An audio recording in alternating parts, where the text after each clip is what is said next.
क्या आप मेड हैं? मेरे प्रियो, आपको लगेगा कि क्या हमें पागल कहा जा रहा है। नहीं, mad, MAD, mad, mid art dispensation अर्थात मध्य प्रेरिताई प्रबंध। तो हम लोग ये चीजों को समझना चाहते हैं, प्रबंध या उसे व्यवस्था भी कह सकते हैं। तो प्रेरित 8 अध्याय और 9 अध्याय में एक बड़ी बदलाहट आया।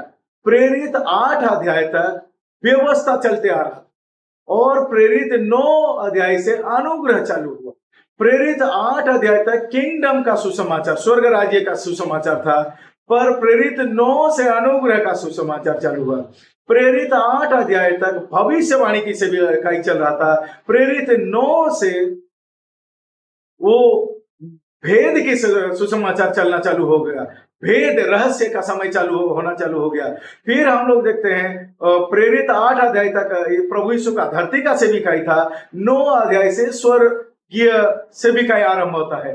प्रेरित 8 तक 12 चेलों का सेविकाई था, पर 9 से पौलुस का सेविकाई आरंभ हो जाता है। इसी तरह 9 अध्याय में सब कुछ बदलना चालू हो जाता है।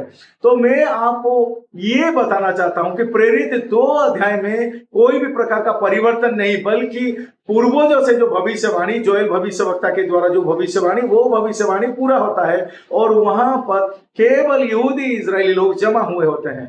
पर प्रेरित 9 अध्याय में अन्य जाति के लिए मौका दिया जाता है। तो प्रेरित 8 अध्याय तक यहूदी और इजरायली के लिए सेवा था, पर 9 अध्याय में बॉडी ऑफ क्राइस्ट, मसीह का देह अर्थात यहूदी और अन्य जाति को भी शामिल किया गया। तो मेरे प्रियो, मैं फिर से आपको दोहराना चाहता हूं कि मध्य प्रेरित में सेवा बदला है, अर्थात 9 अध्याय में सब कुछ बदल गया। तो पहला चीज है, वहां पर हमें प्रेरित पौलुस को प्राप्त होते हैं। वो वहां पर हम लोग देखते हैं अनुग्रह का सुसमाचार था, अनुग्रह का समय चालू हो जाता है।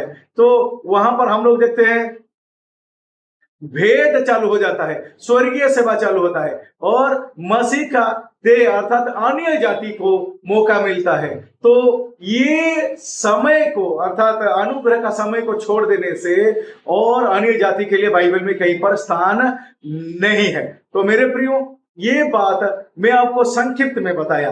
अगर ज्यादा जानकारी लेना चाहते हैं तो मेरा YouTube चैनल जलंधर गोचाइत में अवश्य जाइए।